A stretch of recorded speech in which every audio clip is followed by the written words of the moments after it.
Hello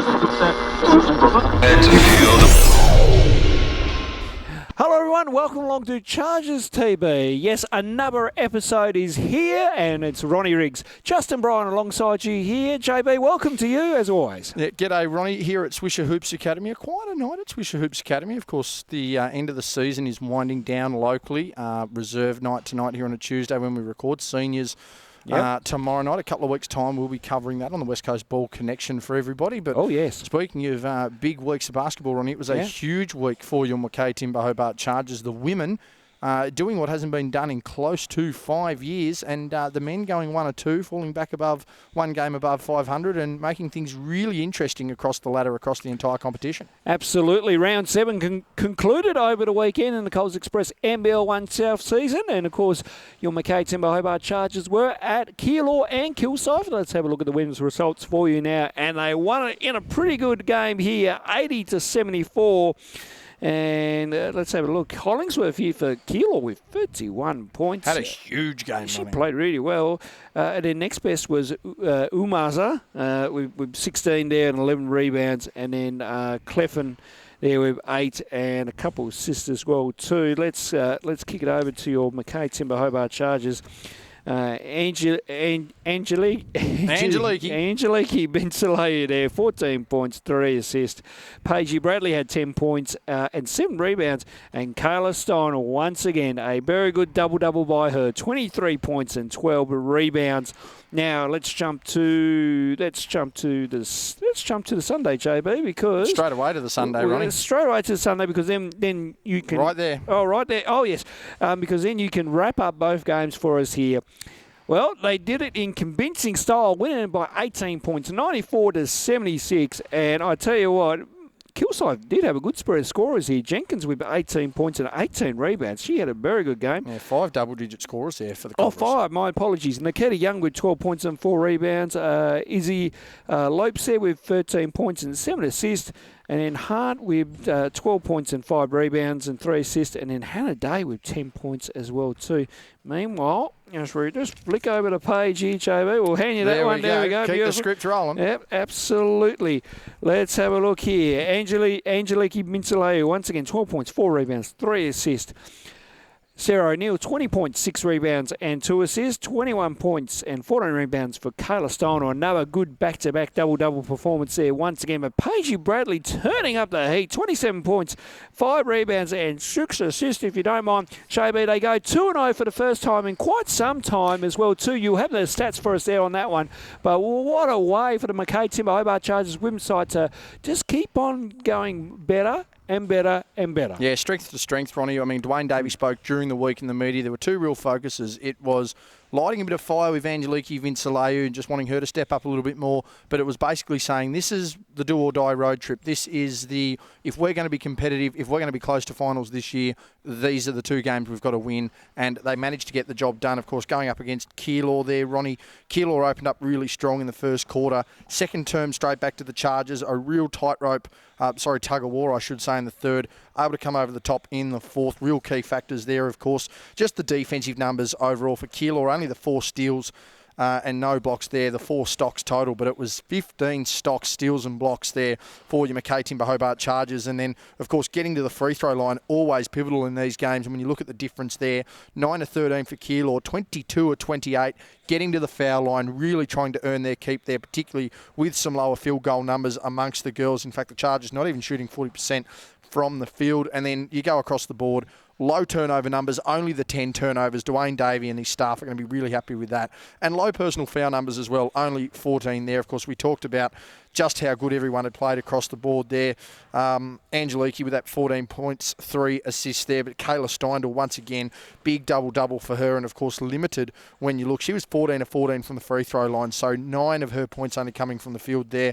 Of course, next day, how do you compete with 5 double-digit scorers, Ronnie? Real simple. Yep. You have 4 yourself, and you have 3 of those in 20 points plus as well. Really dominant game there from the Chargers. One of their best games, if not their best game all season. Won the rebound count by 10, nearly 50% from the field. A huge bump up from the previous night, and converting at 40% from deep as well. Just a huge game, a huge round of basketball for the Chargers women. And now all of a sudden, Ronnie, they're one game below 500. And looking across both ladders in the men's and women's competitions, right now, if you're in the 8, if you're a championship team, if you're a competitive team, you're 2 games above 500, really pushing into finals right now.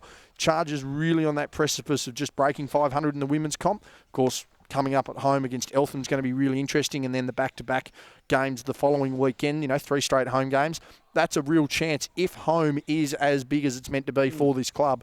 You get those 3 wins, you break above 500, you get your 2 games above 500, your season looks a lot different. I mean, a big shout out to Kayla Steindl across the weekend, as we mentioned there, 21-14 in one game, 23-12 in the other. If it hadn't have been for Keely Froling averaging pretty much 30-15 across the weekend, we're talking about another player of the week performance there. So, really good to see Kayla continuing to push through, really stepping up after what was a pretty rough game for her against Geelong. Paige Bradley, fitting like a glove into this side once again.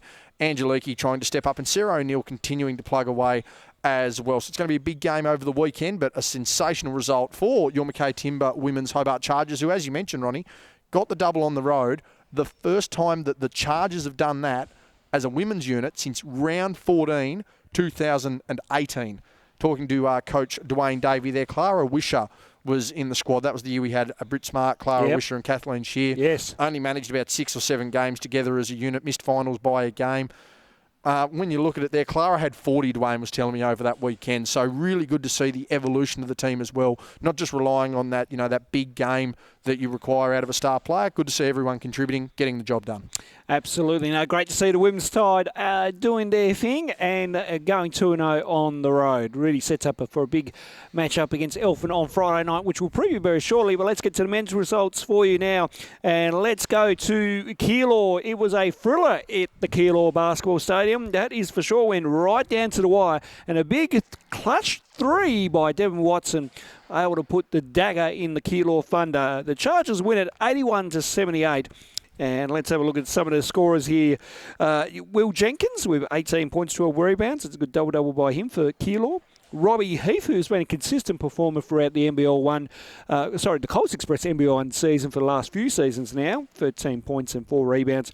But Zach Triplett, the Melbourne United player, 24.6 rebounds and an assist as well too there, doing his bit in the off-season and getting ready for another big season for Melbourne United coming up very shortly. Meanwhile, for your McKay Timber Hobart Chargers, Devon Watson with that dagger 3 took him to 20 points, 4 rebounds and 4 assists. Jared Bairstow, very handy commodity here, 14 points, 9 rebounds. And Sam McDaniel, once again, 31 points, 8 rebounds and 2 assists. Let's go to the Sunday, because the Sunday was a very tough matchup. And maybe fatigue might have settled into the second leg of the road trip here. Nail on the head, I would say, Ronnie, with that one. Towards the second half, because Hobart were up most of this game, and then Kilsyth just came in with momentum. Now, a reminder here too, folks, both teams played the night before. Kilsyth got up in a big one at home in their retro night game against Frankston. So big win here for Kilsyth here, 83-78. They win it by 5. Well, in what was a fantastic second half of basketball for any spectator watching the game, it was a pretty good comeback to see. Let's go through some of the numbers for you now. Jamie Ahale, 28 points, 9 rebounds. Tomato with 11 points, 3 rebounds and 4 assists. Meanwhile, Andre McMillan, the big centre there, 17 points, 8 rebounds. Meanwhile, for your McKay Timber Hobart Chargers, Devon Watson with 17 points, 3 rebounds and 4 assists. Jacob Richards with 12 points and 10 rebounds and 5 assists. Good stat line there for JR there. And Jared Bairstow, top scoring here, 26 points and 10 rebounds. Good double-double there by him as well too. But yeah, as I mentioned, JB, I think fatigue playing a little bit of a factor in that second leg of the second half of the road trip for your men's side, while coming off a big win the night before. Yeah, it was really interesting there the night before, Ronnie, obviously against Keilor on the Saturday night. We were here at Swisher Hoops Academy, of course, the Shootathon taking place, and a big shout out to all the crew there at the Shootathon. $38,000. 150 grand over 3 years. Awesome effort there. We were literally watching the closing moments only a few metres away at the reception desk here at Swisher. Really big rebound there taken by Keeler in the closing minutes, and Zach White literally sneaking up like a librarian, so to speak, Ronnie. Pretty much, yeah. Like a famous smother in a grand final in years gone by. Got the steal and really secured things there. But for Hobart, they really won some of the key areas that Anthony Stewart would really be looking at as well. We looked at the scorers there. Of course, Sam McDaniel with a huge game. Bairstow really chipping in. Devon Watson getting it done there. In the rebound department, Ronnie, plus 11 there, double in the offensive rebound department as well, and converted at 40% from deep. So a really, really good finish there. Of course, we spoke about the first and second terms. Third term really started to spin on them, but Keilor really got into their groove. And, I think when you look at the factors that come in on Sunday, Ronnie, the Chargers were probably very lucky that one didn't go to OT. Yeah. Again, you're talking about a lot of bodies. You're running top heavy at the moment just with rotational issues with the injuries, of course. So a lot of these boys are going to start to get tired as well. As we mentioned there, following day, just got to the third term, outscored 28-13. Only managed 31 points compared to 46 there in the second half, which is a real difference when you look at the margin in the game overall. Had a really solid second term as well. Got the jump in the first, really built on it in the second. Weren't able to capitalise in the third, and then just tie ball game over the fourth quarter there, just not able to get it done. Big shout out to Oren McMillan, though, in that game. He was crucial in the fourth quarter there to Kilsyth. Played a really, really good game. Of course, Jamie O'Hale, he had another massive game as well. Jared Bairstow, almost the best game he's had for the club. 26-10 with 2 blocks. Can't complain about that. Jacob Richards, he finished with 12 points, 10 rebounds, 5 assists, chipping in. Sam McDaniel, a little quieter than normal. Devon Watson wanting to chip up, and I know Devon really wanting to look back on the footage over the weekend. Had a couple of messages and a bit of a conversation with him, so I know that some of the crew's also reflecting on a missed opportunity here, Ronnie. We talk about it in the women's squad. We've talked about it with how the ladders sit. 2 games above 500 right now gets you in the 8. The Chargers are currently 1 game above 500. All of a sudden, they've now got a 3-game home stand, as we've mentioned. Yes. This is a good opportunity for them to get back in that mix, get back into the 6, get towards the 4 once again, really start to work on things. It's going to be interesting here for Hobart. I'm not exactly sure what to really pinpoint other than maybe, again, a little tired, a little lacklustre there in the second half. They were really competitive on the boards. They were really competitive defensively. They were really competitive in the field goal department as well. I mean, overall, converting from 2-point range probably helped Kilsyth a little more.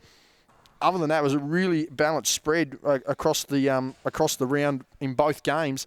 Just ran out of legs. I think that's the best way to put it. But the Chargers will want to bounce back. Of course, big game against Eltham coming up, Ronnie, as you mentioned. It's going to be really interesting to see how that one pans out. Of course, Eltham, one of, if not the best team in the South this year, which would put them right up there, not only for a South Conference title, a national title, but they've also got a Sydney Kings champion leading them in that men's squad as well in Mr. Glover. So we will see how that one will pan out. It's set to be a pretty bumper weekend at home, I'd say, Ronnie. Yeah, Friday night at the Hobart Netball and Sports Centre. Of course, the women's game at 6, the men's game at 8. Let's have a look at the women's game for you now, because obviously Elfin over the last couple of seasons, JB, have had that weapon of a player in Alan Lee Maley, one of the most best rebounders we will ever see, and one of the most overall round performance of the game as well too. Not suited up for Eltham after coming off a WNBA tryout with Chicago Sky. Did not make the cut, unfortunately. But I suppose in some way, shape or form, JB, more plays in the Hobart's favour now, having not that extra rebounder to contend with. More now they can really focus on Pizzy, who's been playing well for Eltham there, JB. Yeah, Scanlon as well. And Scanlon as well. So this should be an exciting matchup. We'll see how it all goes. Of course, as you mentioned there, Rebecca Pizzy playing well, Lily Scanlon playing well, Louise Forsyth and Hayley Lytle playing well as well. To give you an idea, though, ladies and gentlemen, if Annalee Maley was to suit up, and we don't think she will, she's had pretty good season overall. Yeah. Around her 21, 19 and 5. Yes, that's 19 rebounds. Of course, when we saw her famously down here in 2021, Ronnie racked up 11 points and 31 rebounds. Yes. A player that was beyond dominant, and you can't scout heart and effort. So, no.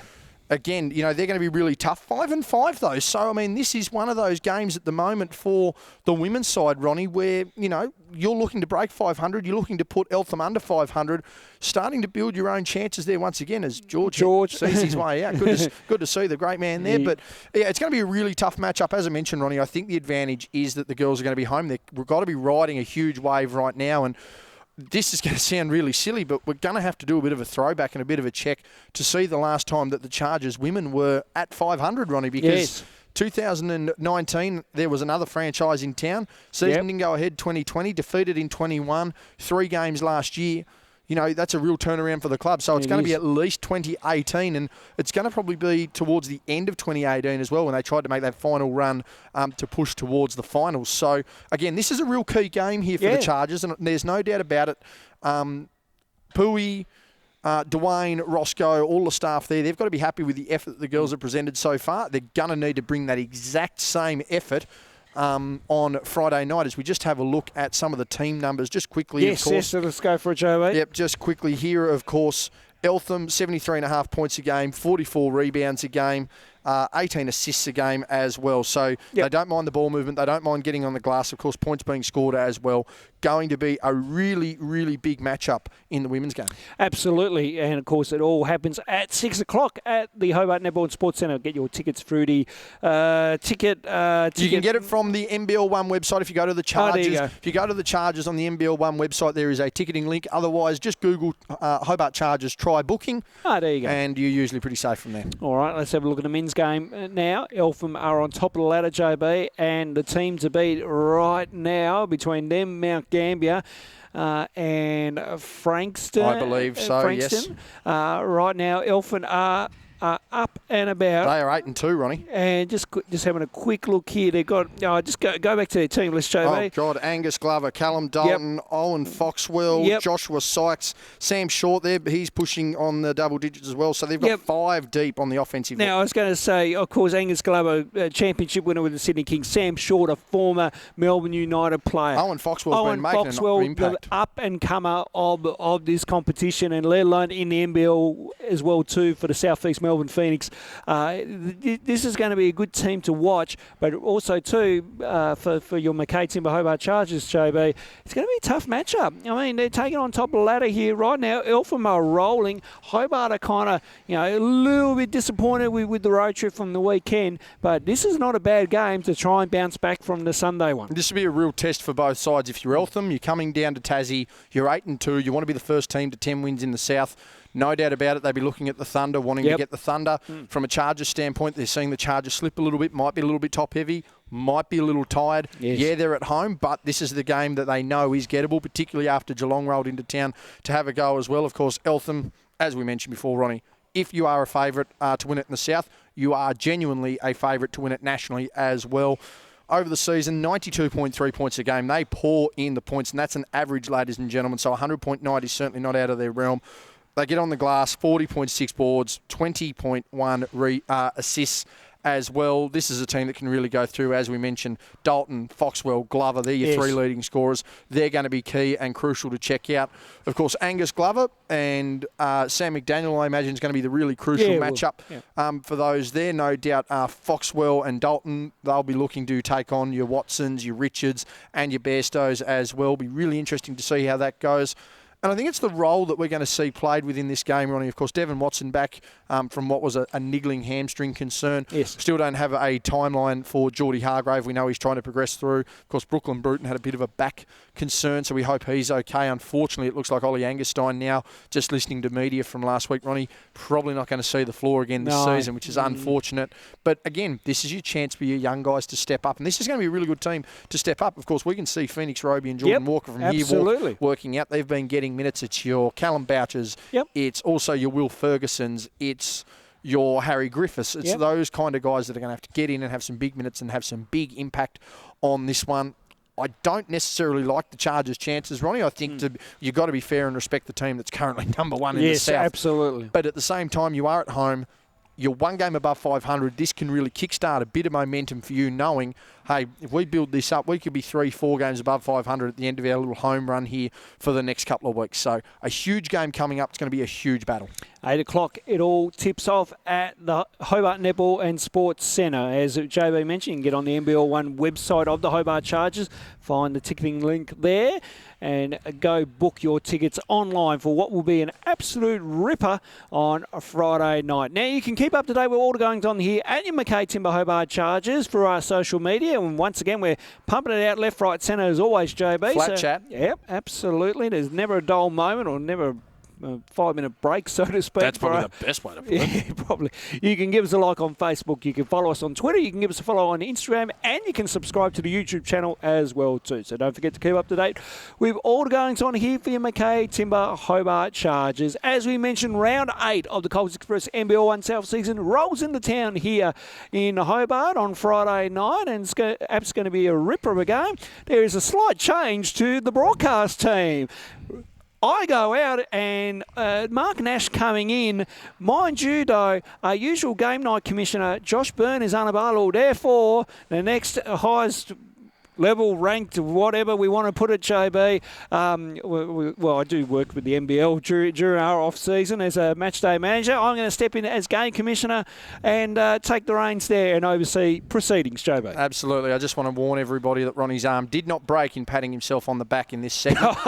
But no, Ronnie will be going into game commissioner mode there for Josh, who's on a bit of a family holiday there, and a well-earned family holiday. Yes. Might I add. We'll have Nashy in on the comments there as well. Of course, as I said to Mark, we will be catering for his needs with a bottle of water and a soft drink of his choice. Absolutely. Yes. Always good to have Nashy on. Great insight to the game. Of course, currently doing work with the ABC during the NBL season. He's a great listen there with Chris Rowbottom as well. So it'd be great to have him on special comments there, Ronnie. A lot going on.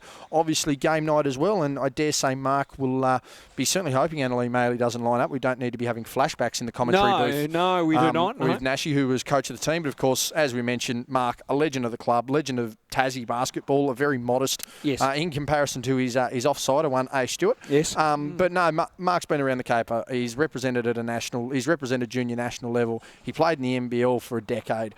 You know, played NBL1 for around probably NBL1 level, CBL level for probably close to a decade himself. Yep. Coached to championship success, played to championship success, administrated through success as well.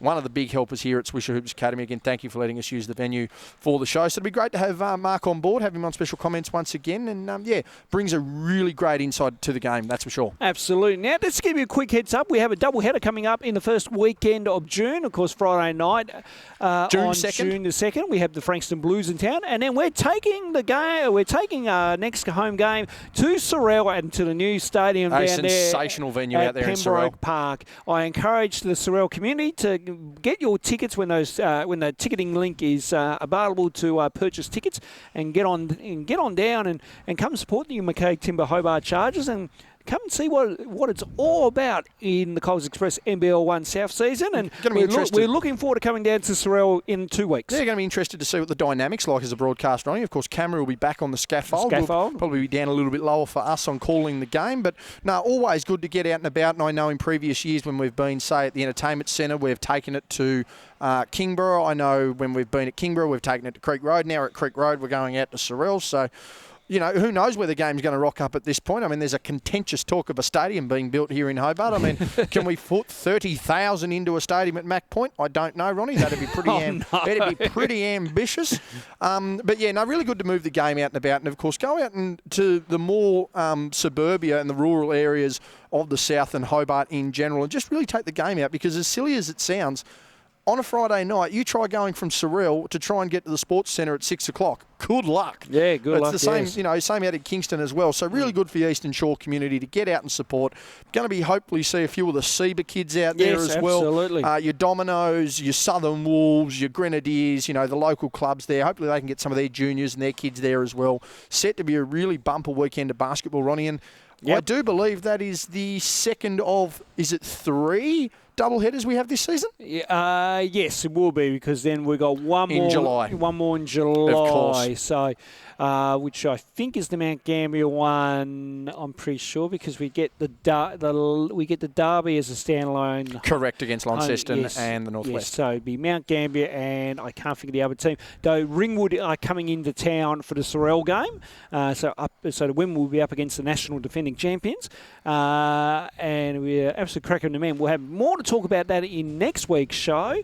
I think that'll yibbity here, Ronnie. Yeah, but for now, we are done here at Swisher Hoops Academy. Once again, great to be here and do everything from here. It's good. Shout out to Dave Bartlett and the team here. Dave, as Stewie, always. Nashi, Belinda, Brooke, everyone that's involved, the team in the cafe as well. So, great little venue, Ronnie. Great supporters of us, and have been great supporters of us for quite some time too. So, again, thanks for the use of the venue. Absolutely. We'll leave you with a couple of grabs from the press conferences that happened during the week, and then, of course, the famous JB sponsor roll call. On behalf of JB, I'm Ronnie Riggs. We'll see you Friday night at the Hobart Netball and Sports Centre.